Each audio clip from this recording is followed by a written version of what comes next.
Hello, good evening, everyone. Thank you for joining us. I'm Amy McMorrow Hunter of the Climate Economy Education, Inc., and we're having an educational program tonight about the limitations of cooperative solar systems, right? And it's going to be delivered by Craig Powles, and I am going to hand it over to him to introduce himself and give his presentation. Craig, over to you. Great.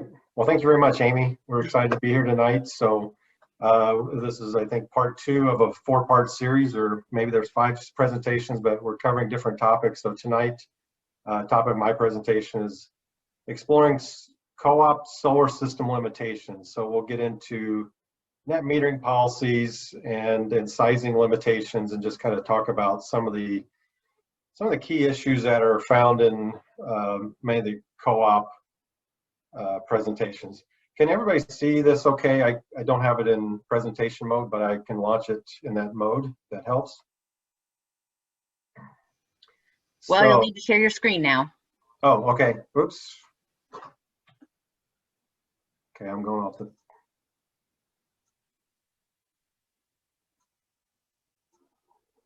Okay, how's that? Yep. Okay, great. Do I need to redo that intro, or you got that? That was recorded? Yep.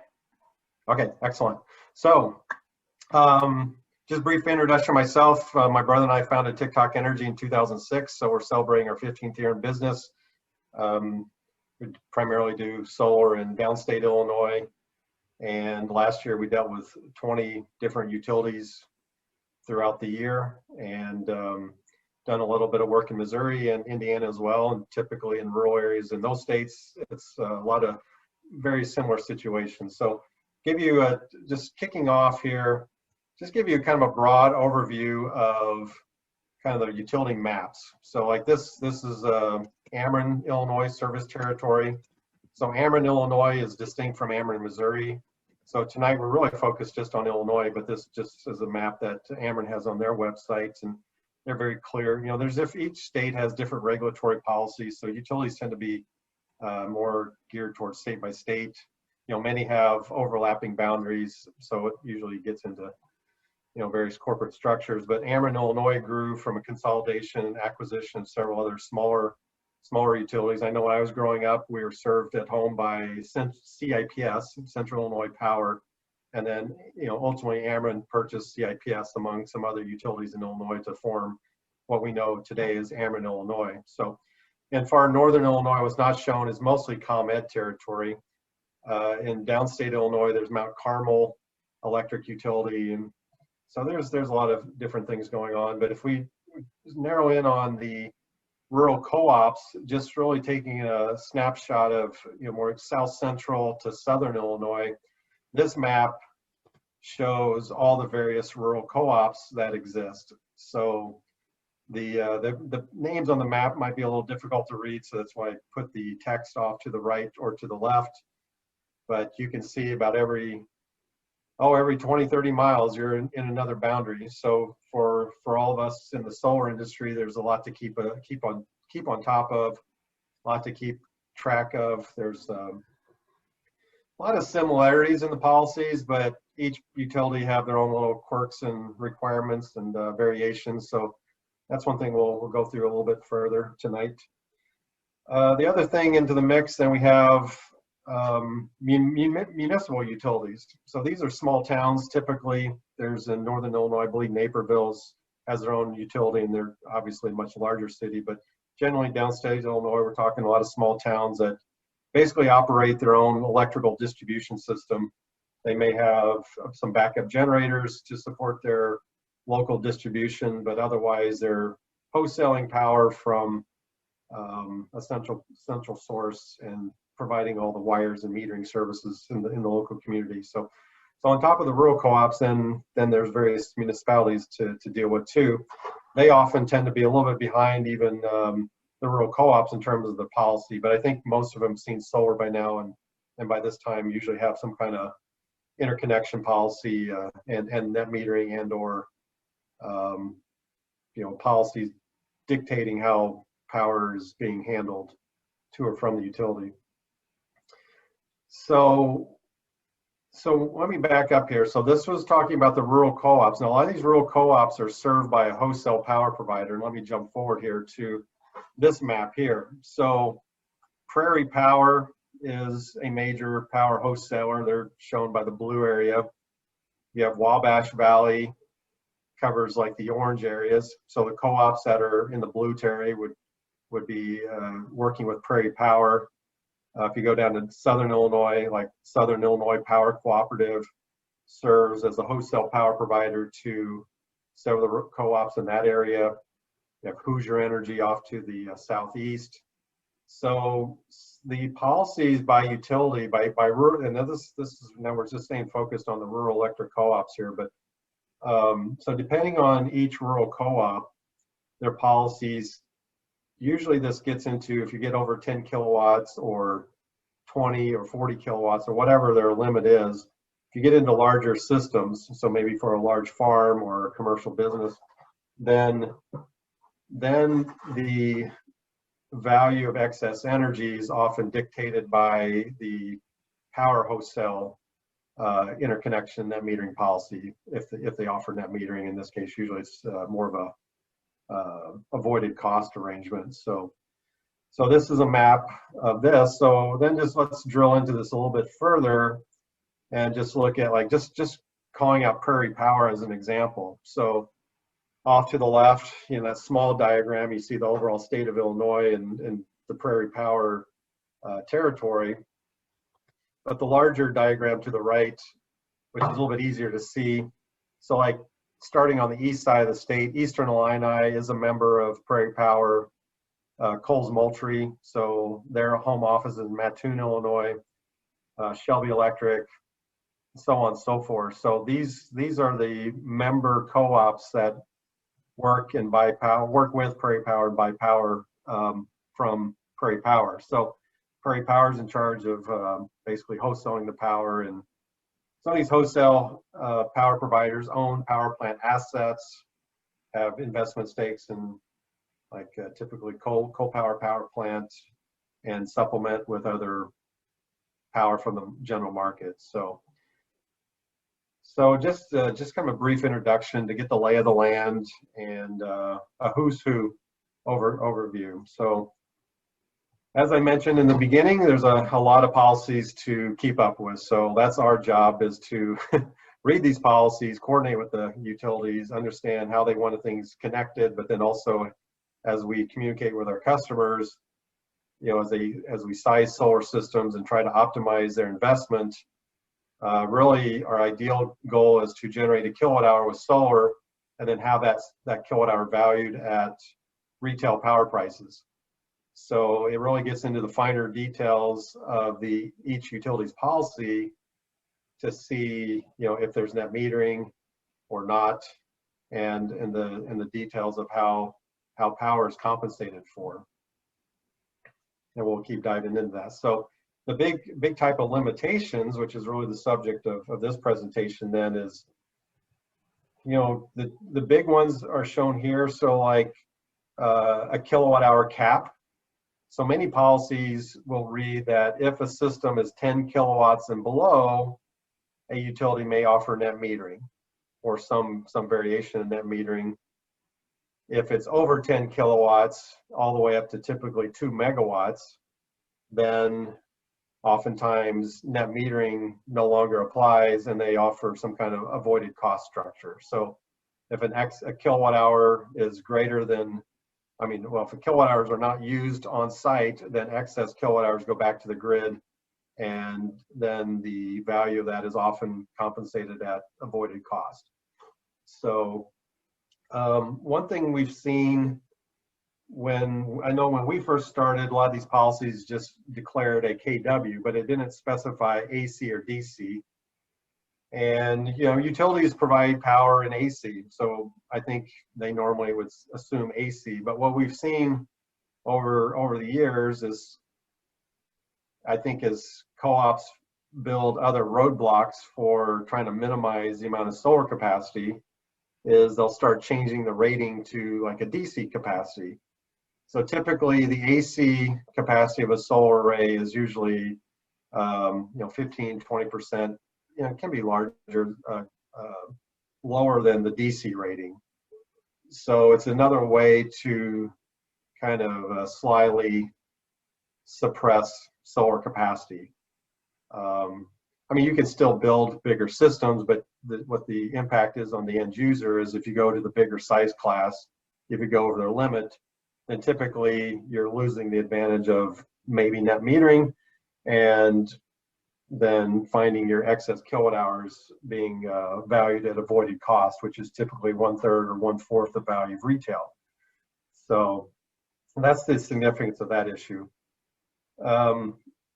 Sometimes these policies generate questions, and a lot of times there's just some one-on-one dialogue that needs to happen with the local utility rep to get clarification.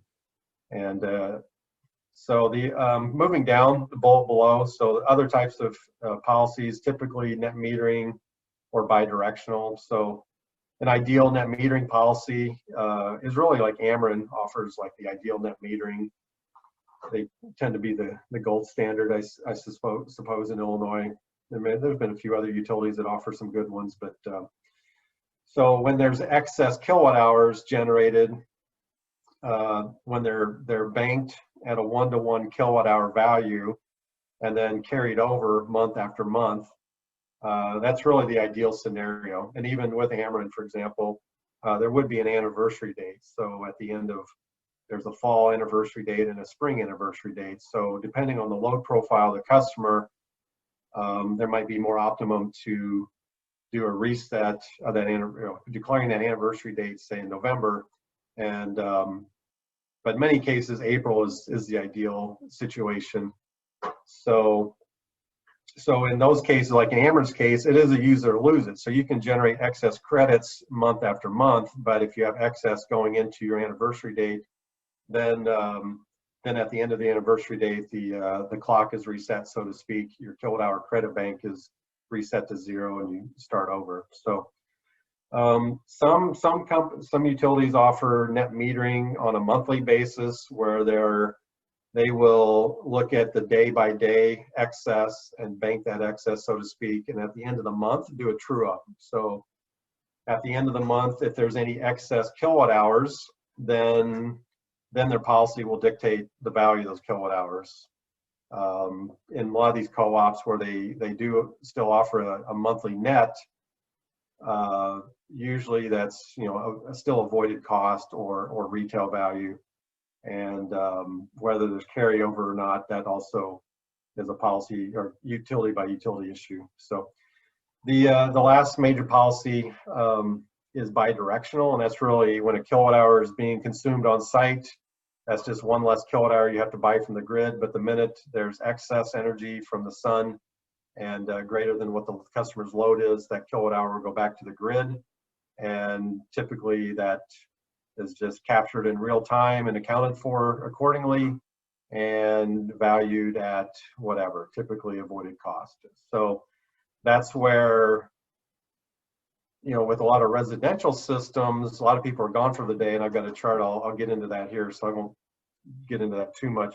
There's other policies we've seen, more like a buy all sell all, and these are policies that are really obnoxious, where it's and we've seen that with like Eastern Illini, Coles Moultrie, like the Prairie Power policies kind of drive towards a buy all sell. And I think there's a lot of, I know some of the other members of our group has been working with Prairie Power, and I think they're making some changes on that. So I won't get into this for the purpose of this presentation, but that's another type of policy. It's not as common, and it also seems like they're kind of pushing the limits of what they legally should be able to get away with. But I won't comment further on that right now. So let's move on.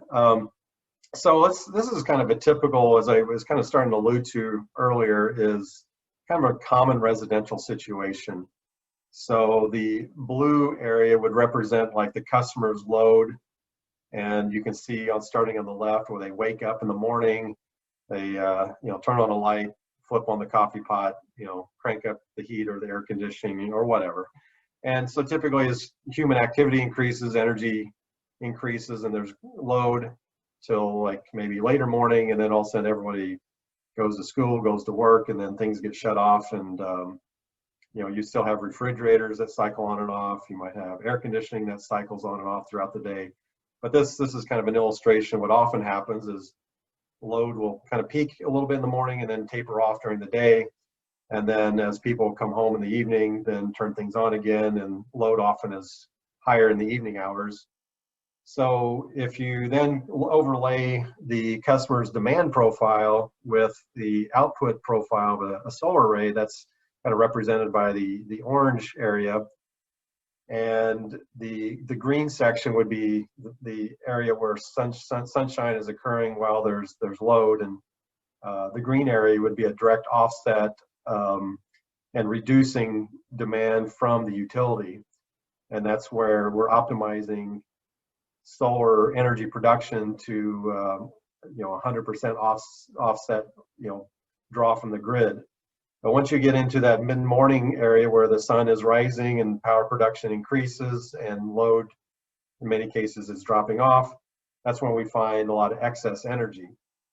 So the text towards the top of that graphic, so like a bidirectional policy, that excess kilowatt hours, which is represented by the yellow section of this graph, would go back to the utility, and oftentimes that's valued at avoided cost, which is usually 3 cents a kilowatt hour, give or take, 3 or 4 cents, maybe in some scenarios. So in the more advantageous situation with net metering, that all that excess represented by the orange area is banked, and the meter will just measure that. So the meter is just an accounting tool to keep track of the flow of power in and out of the facility, and then the computer stores this in memory, and then it spits out at the end of the month, and they go generate a bill from that.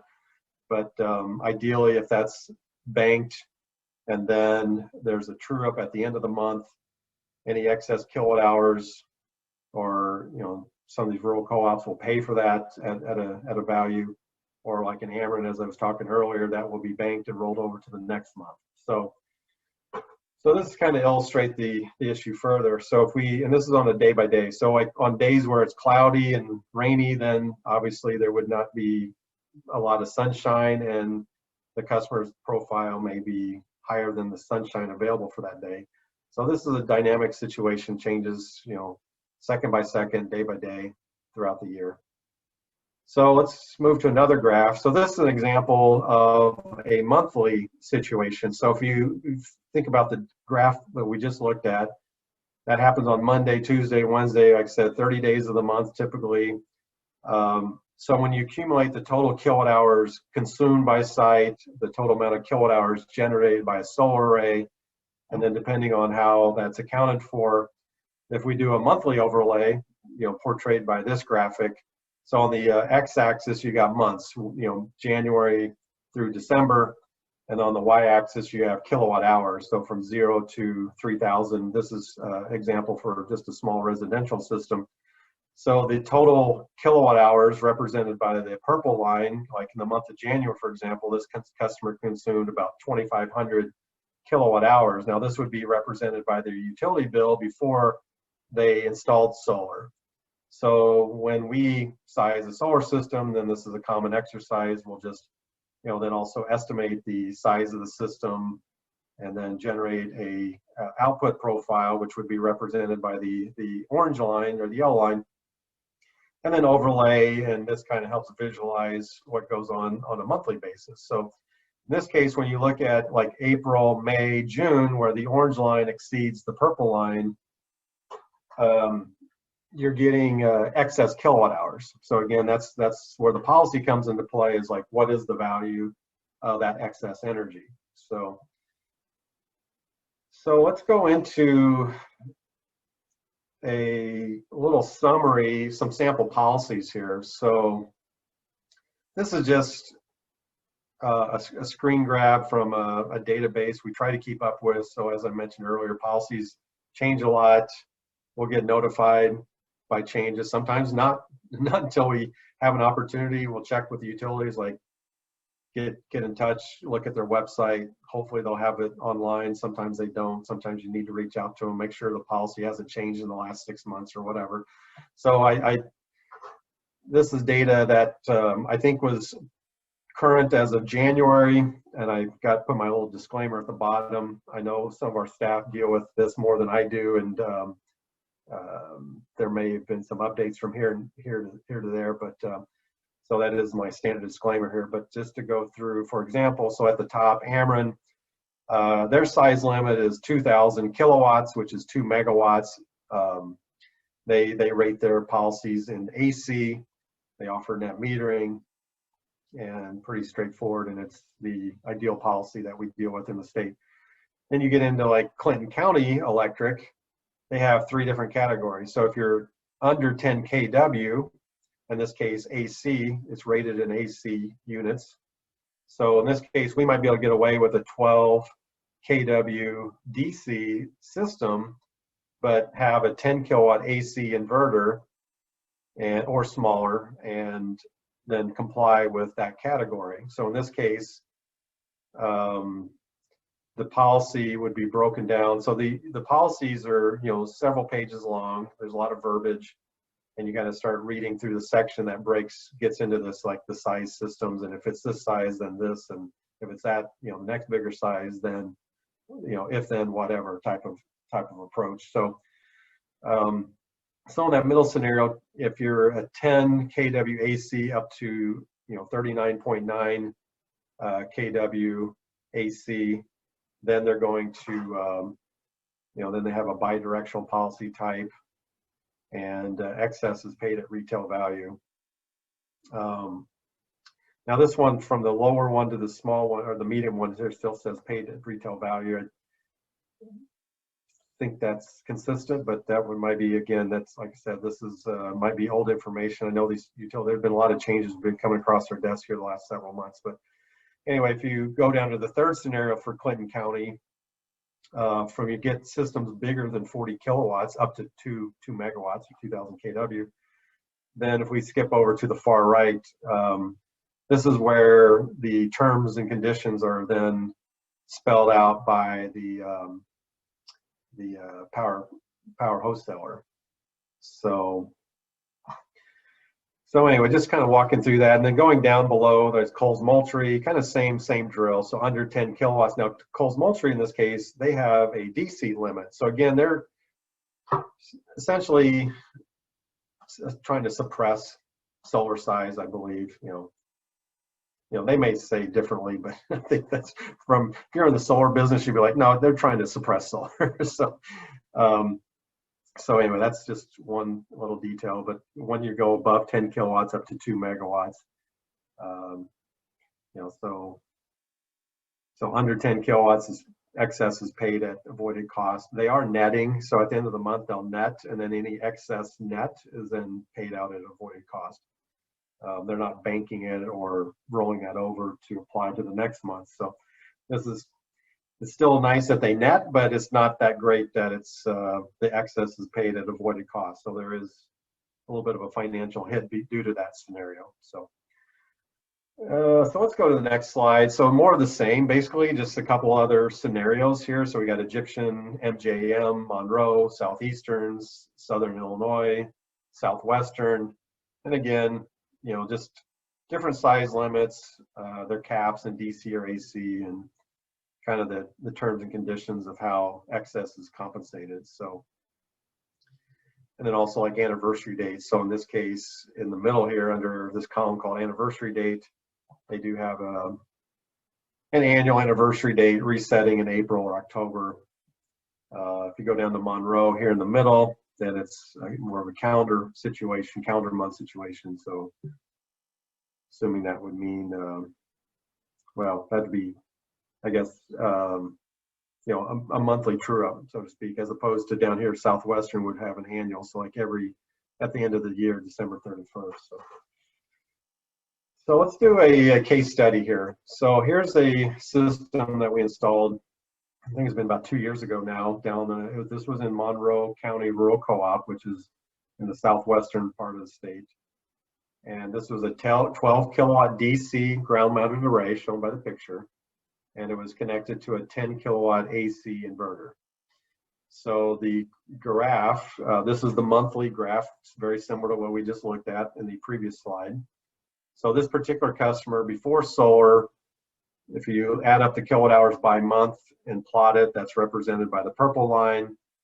And this is a fairly common load profile where customers, they use a little bit more energy in the wintertime. They're probably using natural gas or propane.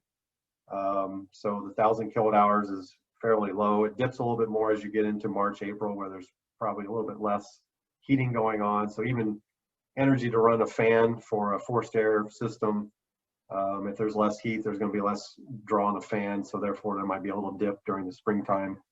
Common. And then as you get into summertime, getting hot, they likely have air conditioning. So they start seeing a little bit higher load there in the summer months. And then you get in the fall, it dips like it does in the spring, and then might rise a little bit as you get into winter again. So common residential profile. And then if we model the output of the solar array, that would be illustrated by the yellow lines. So when if you see here, like in the spring months, there's excess, periods where the output curve exceeds the demand, the monthly demand curve. And then same here in October, there's a little bit where there's a little excess there too.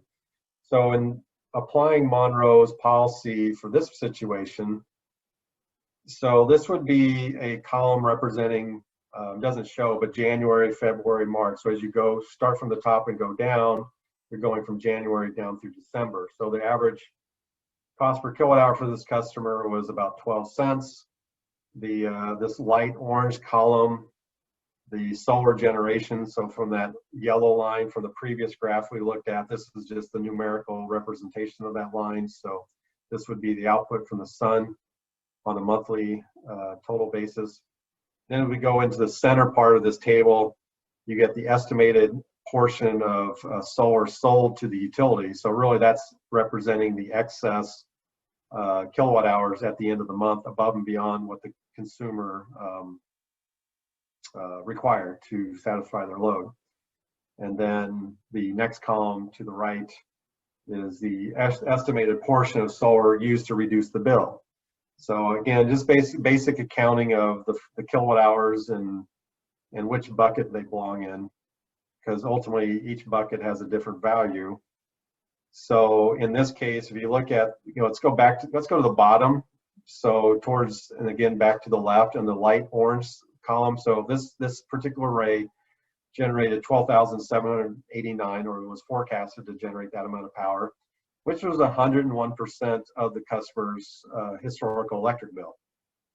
But so if you go over one column, about 9% of those kilowatt hours were excess, and that was represented by 1,196 kilowatt hours. They're shown at the bottom. And then the balance, 11,593 kilowatt hours, was used to directly reduce the bill. So in this case, then there was excess kilowatt hours because it's not true net metering, so we can't get true value. So there would still be some months where there was excess kilowatt hours drawn from the grid. That so in Amber's case, for example, these excess kilowatt hours would accrue as a credit and could roll over from month to month. And this series of, like in the middle here, was 240 kilowatt hours. That would, now this is the month of April. So at the end of April, that would expire and reset. But starting in May, you'd have 295 credits at the end of the month. You go into June, there'd be another 262 credits added on top of the 295 from the previous month. Then you get into the following month, which say May, June, July. So that's another 123. So once you get into August, there would be nearly, call it about 600-700 kilowatt hours in your bank, so to speak, and that would be available, and eliminating some of that excess that's occurring in the later summer months when there's air conditioning. So let's get out of the weeds here a little bit and summarize this further. So same system we're talking about, but if you focus in the middle on that orange, or I'm sorry, the green section.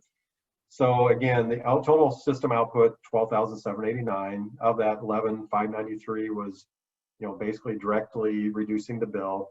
1196 kilowatt hours went back to the utility, and the value of that power was to the right. So about $1,400 for the part that reduced the bill. $42 of value that was compensated at basically avoided cost, and the retail rates that apply are below the green box. So you see the 0.121, 12 cents basically per kilowatt hour. That's the retail rate. The avoided cost says assumed. This is close to what the utility paid. They change that from time to time, but this was factored at 3.5 cents per kilowatt hour. So if you read the note at the bottom, so if a more ideal net metering policy was applying, let's say this was Ameren, for example, where those excess kilowatt hours could be banked and then rolled forward, then that power would be valued at $145 instead of $42 for that portion that was basically sold back to the utility. So in this case, a full net metering policy would help this owner save another $100 over the course of the year due to their solar array.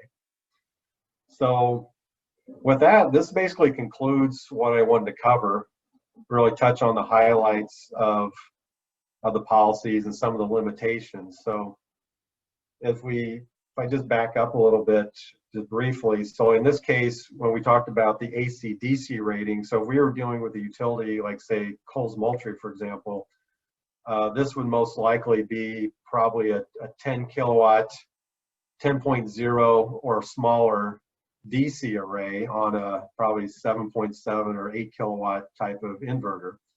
And the output, the yellow line would drop a little bit. The overall savings would likely drop a bit.